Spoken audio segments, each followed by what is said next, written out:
Oi, pessoal! Hoje eu vim aqui para falar com vocês um pouquinho sobre redação, tá? Nós vamos falar sobre a esquematização do texto dissertativo, como que é feito esse esqueminha, porque até então vocês, pelo menos a maioria de vocês, quando vão escrever, escreve de uma maneira bem intuitiva, assim, sabe? Vai colocando o que vem na cabeça. E se a gente seguir o modelinho, o esquema, fica muito mais fácil, tá? Eu separei para vocês como tema caminhos para combater a intolerância religiosa no Brasil, tá? Então, para falar um pouquinho do tema, então é um problema que existe na sociedade que precisa parar. Intolerância, vocês sabem o que significa intolerância, né? Quando a gente não aceita, não tolera, né? E aqui no caso da intolerância, é a intolerância religiosa. E onde que isso está acontecendo? No Brasil, tá?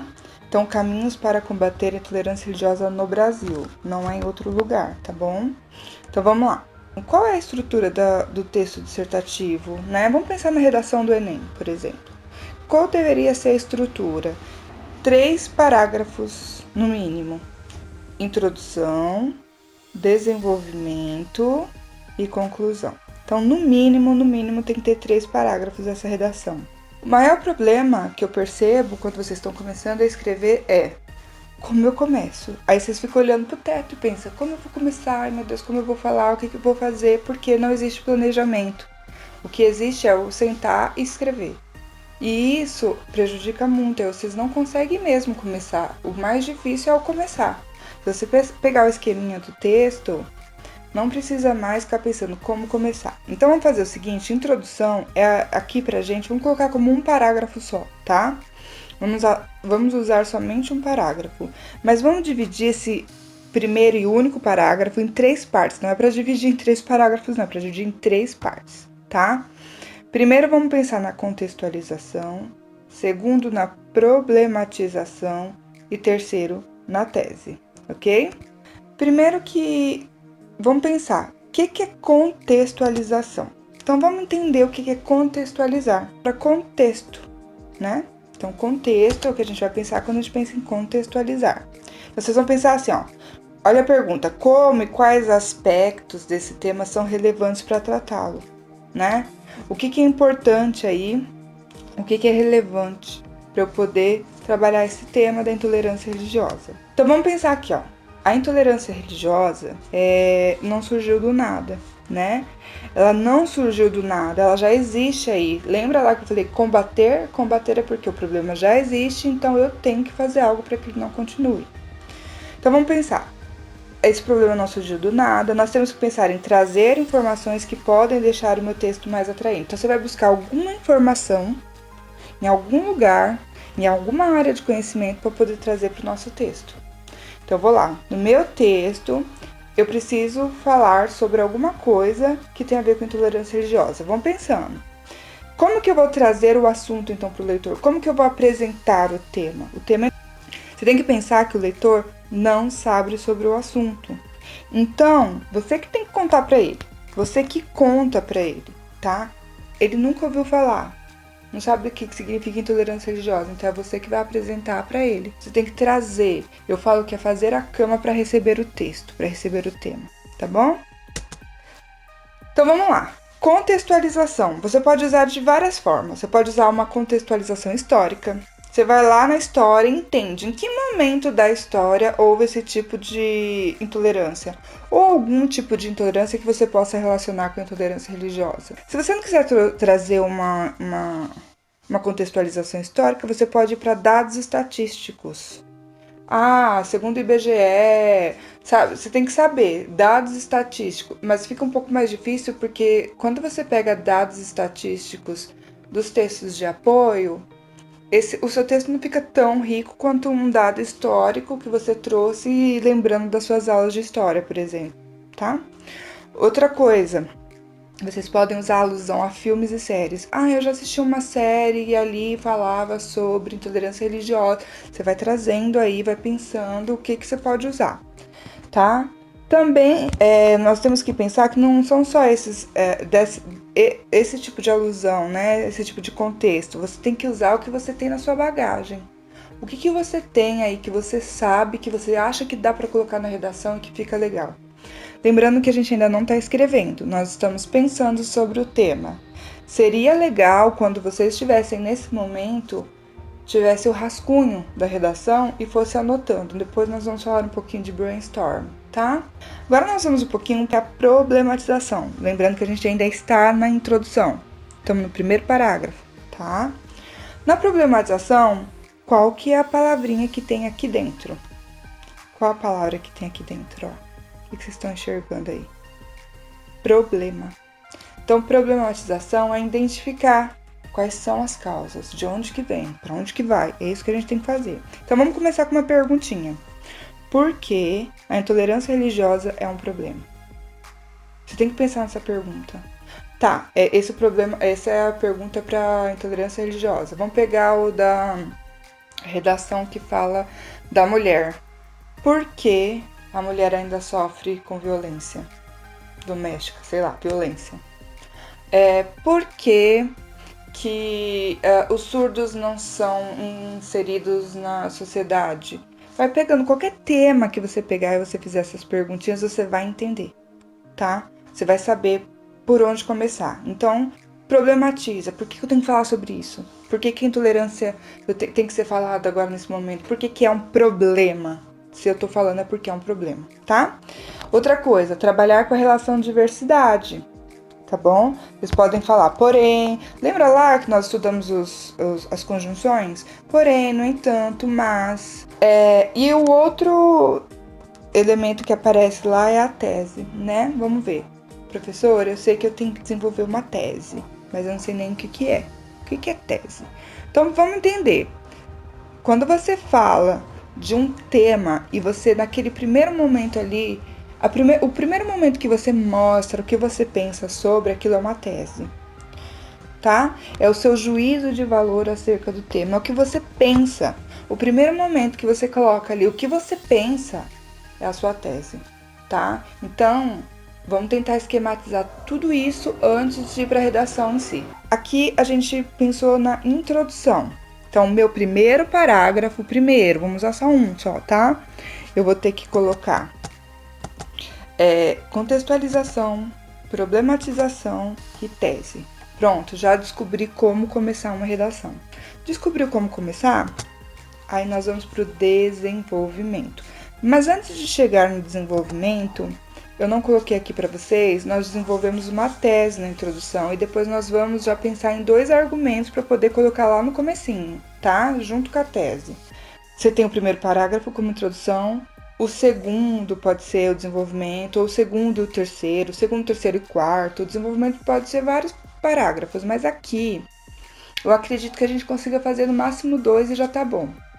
Vamos pensar lá. Nós temos que ter causas e consequências desse problema, tá? Então, vamos dividir em 2 ou 3 parágrafos.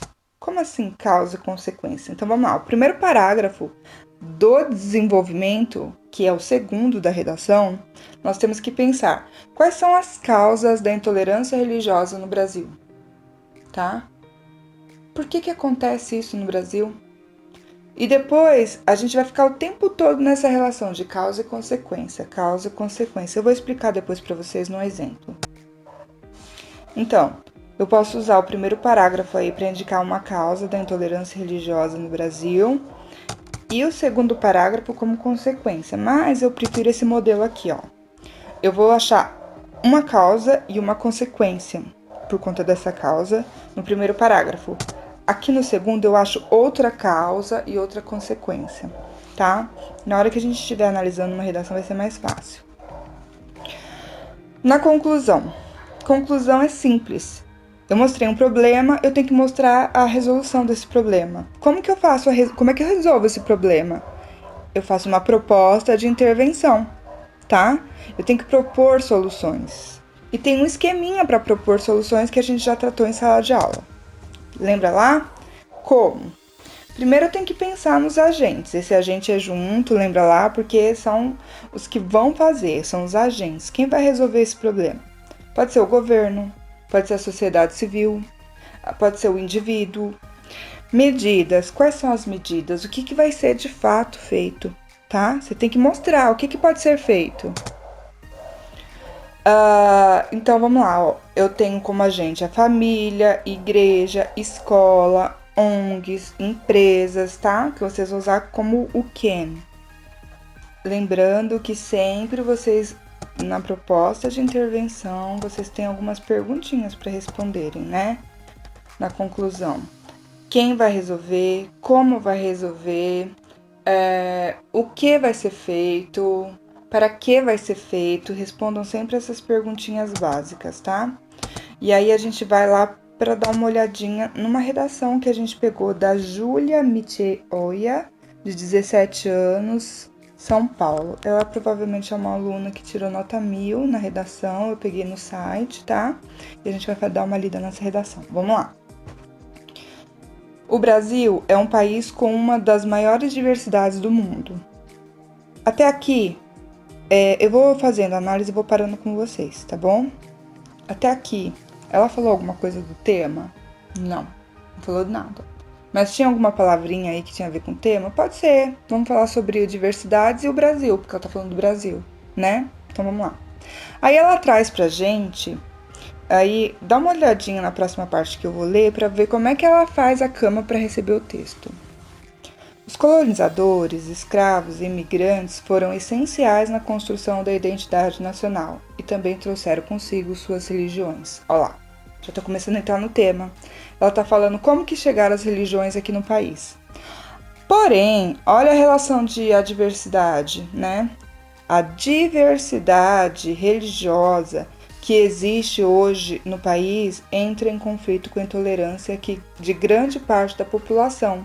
E para combater esse preconceito é necessário identificar suas causas, que estão relacionadas à criação de estereótipos pela mídia e à herança do pensamento desenvolvido ao longo da história brasileira. Então vamos entender o que ela fez. Primeiro lá, ela trouxe lá o Brasil, né, e fala de diversidade. A gente tá falando de intolerância religiosa, então tá falando de várias religiões, diversidade. Raça, religião, não é isso? Aí fala dos colonizadores, lembra lá dos colonizadores? Tá falando dos escravos e imigrantes. Olha a miscigenação brasileira. É um povo feito pelos... É um povo que veio dos colonizadores, dos escravos, dos imigrantes, lembrando também dos indígenas, né? Eles foram essenciais na construção da identidade nacional. Ó, a nossa identidade, o que nós somos, é isso que ela está dizendo. O que nós somos tem a ver com toda essa miscigenação de raça, toda essa mistureba aí de pessoas. Então essa é a nossa identidade, nós somos uma diversidade. E também trouxeram consigo suas religiões. Ela está falando aí, já entrou em diversidade e religião. Porém, a diversidade religiosa que existe hoje no país entra em conflito com a intolerância de grande parte da população. Ela falou sobre diversidade religiosa e depois ela fala sobre a intolerância e tá falando sobre a intolerância de grande parte da população. Tá falando que até hoje grande parte da população tem intolerância religiosa. Ela já trouxe uma tese. Olha aqui, ó. Ela fala assim, ó. A diversidade religiosa que existe hoje no país entra em conflito com a intolerância da grande parte da população. Então, o que ela está falando? Nós temos muita gente, muita diversidade, mas ainda existe, mesmo sendo muitos e com muitas religiões, ainda existe a intolerância religiosa, tá bom? E ela já traz aqui pra gente uma proposta mesmo sem chegar no final. Isso pode acontecer, não tem importância, tá? E para combater esse preconceito é necessário identificar suas causas. Ela tá falando que a gente vai achar aí as causas, né? Que estão relacionadas à criação de estereótipos feita pela mídia. Então a mídia coopera para que sejam feitos estereótipos. Essa é uma causa. E aí ela coloca assim, e significa que ela vai adicionar mais um argumento. E a herança do pensamento desenvolvido ao longo da história brasileira. Então falando que esse pensamento aqui, ó, desenvolvido, ele é uma herança e essa herança aqui, ela contribui para que aconteça a intolerância religiosa. Vou dar um tempinho nesse vídeo, vou pedir para vocês pausarem, dá uns 2, 3 minutinhos, vocês pausam aí, para vocês acharem aí para mim qual é a tese que está nesse único parágrafo, qual é o argumento 1, e o argumento 2. Vamos lá, 3 minutinhos. Vamos lá? Vamos pensar o que é a tese? Então vamos lá. Ó, eu grifei para vocês, pintei de uma cor diferente, tá? Mas vamos dar uma lida pra gente perceber. Quando ela fala assim, o Brasil é um país com uma das maiores diversidades do mundo, aqui ela tá colocando a opinião dela? Não, isso aqui é um fato, né? Isso é verdade, tá em qualquer livro. Aí fala assim depois, os colonizadores, escravos e imigrantes foram essenciais na construção da identidade nacional e também trouxeram consigo suas religiões. Aqui é a opinião dela? Não é opinião, isso é fato. Fato. Opinião é quando ela expressa o que ela acha daquilo, o que ela pensa do tema. Então eu separei na parte em amarelo para vocês, para que vocês possam enxergar aí bem mais fácil. Vamos lá, ó. Porém, a diversidade religiosa que existe hoje no país entra em conflito com a intolerância de grande parte da população. Essa é a opinião dela, tá? Ela está mostrando que há uma diversidade e que como pode, com a diversidade, haver intolerância, já que a diversidade pressupõe diferença. E diferença, como você vai ser intolerante? A intolerância não aceita o diferente, né? Então, essa parte em amarelo aqui que a gente tem é a tese dela, tá? Aí, depois, a gente tem que achar o argumento 1. O que ela vai usar como argumento 1? Vai lá. Ela tá colocando assim, é necessário identificar suas causas. Então, as causas eu tenho 2 argumentos, que estão relacionados à criação de estereótipos feita pela mídia. Então, essa criação de estereótipos feita pela mídia, ela é uma causa. Então, é um argumento. Ela pensa assim, por que ela pensa assim? Porque ela acredita que a diversidade religiosa entra em conflito porque a mídia mostra estereótipos. E um outro argumento, nós temos 2 argumentos. O primeiro está em laranja e o segundo em vermelho. É a herança do pensamento desenvolvido ao longo da história brasileira. Então, esse pensamento dos brasileiros ajudou a contribuir com isso, tá? Deu para entender, então? Tá vendo que tudo isso aí eu tenho no primeiro parágrafo? Eu tenho contexto aqui nessa parte, ó. Contexto, quando eu falo dos colonizadores, dos escravos, isso é contexto, tá? Aqui eu tenho tese, argumento 1 e argumento 2. Quando a gente sai da introdução, para onde que a gente vai? Para o desenvolvimento. Olhando assim a estrutura do texto, eu tenho um parágrafo para a introdução. Outro parágrafo, provavelmente isso aqui é o desenvolvimento. Provavelmente isso aqui também é outro desenvolvimento, tá vendo aí? E aqui, o último parágrafo, eu acredito que seja a conclusão. Vamos ver se ela fez direitinho? Vamos lá. Então, tá vendo esse primeiro argumento em laranja? Ela tem que desenvolver ele aqui. Ela só apontou, só fez um encaminhamento argumentativo, mas ela precisa mostrar aqui, tá? Ela tem que desenvolver este argumento laranja aqui. Então, aqui ela fala sobre criação de estereótipos pela mídia. Vamos ver o que ela fala aqui? No primeiro desenvolvimento, o primeiro parágrafo do desenvolvimento. Primeiramente, é importante lembrar que o ser humano é influenciado por tudo aquilo que ouve e vê. Então, quando alguém assiste ou lê uma notícia sobre políticos da bancada evangélica que são contra o aborto e repudiam homossexuais, esse alguém tende a pensar que todos os seguidores dessa religião são da mesma maneira. Tá vendo aí? Ela tá falando de estereótipos, que aqui cria-se um estereótipo. Como eu já disse Adorno, Adorno aqui, depois a gente vai falar sobre citação, tá? Agora ainda não é o momento, tá bom? Sociólogo que estudou a indústria cultural, a mídia cria certos estereótipos que tiram a liberdade de pensamento dos espectadores, forçando imagens muitas vezes errôneas em suas mentes. Retomando o exemplo dos evangélicos, de tanto que são ridicularizados por seus costumes e crença na televisão e na internet e pelos jornais, destacarem a opinião de uma parte dos seguidores dessa religião. Criou-se o modelo do típico evangélico que é ignorante. Tá vendo aqui? Isso aqui, ó, quando você pega um modelo e você usa ele como referência, isso é estereótipo. Bom, no terceiro parágrafo, que seria o segundo parágrafo do desenvolvimento, provavelmente ela vai falar sobre a herança do pensamento desenvolvido, né? Ela fez um encaminhamento argumentativo aqui e ele tem que estar aqui o desenvolvimento desse argumento. Vamos ler. Além disso, percebe-se que certos preconceitos são enraizados no pensamento do brasileiro há muito tempo. Já falou de herança do pensamento do brasileiro. É isso mesmo. Desde as grandes navegações, por exemplo, que os portugueses chamavam alguns povos africanos de bruxos, com a vinda dos escravos ao Brasil, a intolerância só aumentou e eles foram proibidos de praticarem suas religiões, tendo que se submeter ao cristianismo imposto pelos colonos.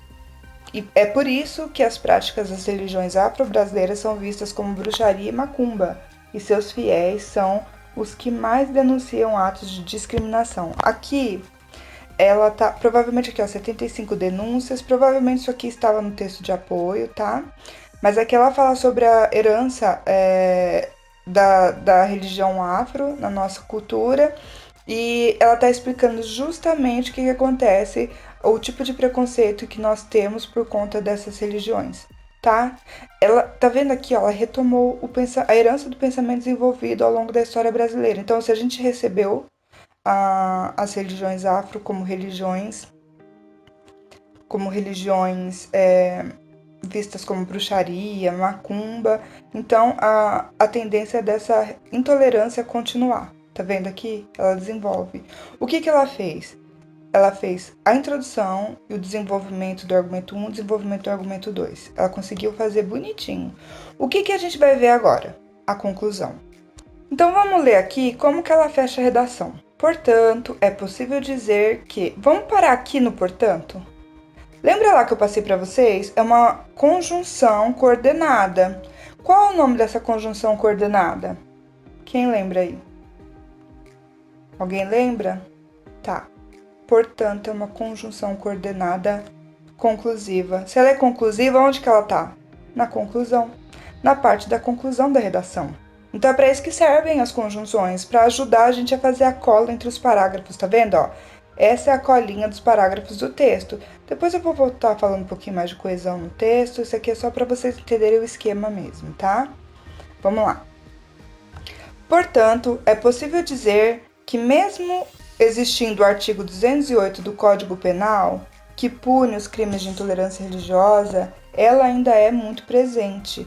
O que ela está falando aqui? Ó? Primeiro que ela trouxe um outro elemento de fora que não está na redação, tá? Não está nos textos de apoio. Provavelmente ela também vai receber nota por conta do Código Penal que ela está citando, tá? Portanto, é possível dizer que mesmo existindo o artigo 208 do Código Penal, que pune os crimes de intolerância, está falando que já existe um artigo aí, já existe uma penalidade para quem é intolerante com questão à religião, e mesmo assim ela fala que ainda é muito presente a intolerância.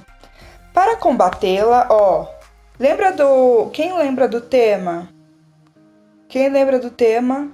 O tema lá era como combater a intolerância religiosa. A gente tinha que combater a intolerância religiosa. Então ela fala assim, ó, para combatê-la, ela volta no tema, ela volta no problema.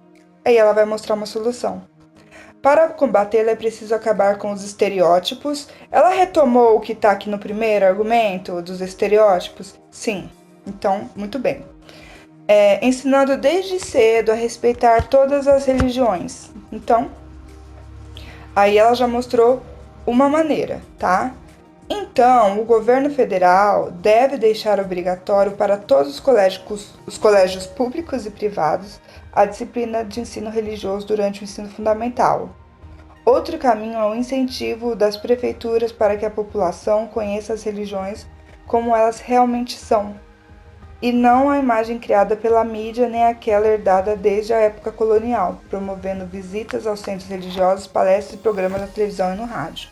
Aí ela volta pra cá, tá vendo aqui, ó, falando que como que pode ser feito. Aí ela fala assim, ó, o incentivo das prefeituras para a população conheça as religiões como elas são. Ela mostrou isso aqui, ó. Era o problema da herança do pensamento desenvolvido ao longo da história. Aqui, ó, tá vendo que ela fala? E não a imagem criada pela mídia, nem aquela herdada desde a época colonial. Ela retoma os 2 parágrafos de desenvolvimento. O texto dela está extremamente coeso. Quando a gente fala de projeto de texto, ele segue bonitinho um projeto, porque você vê que ela começou falando de uma coisa aqui e ela terminou falando da mesma coisa.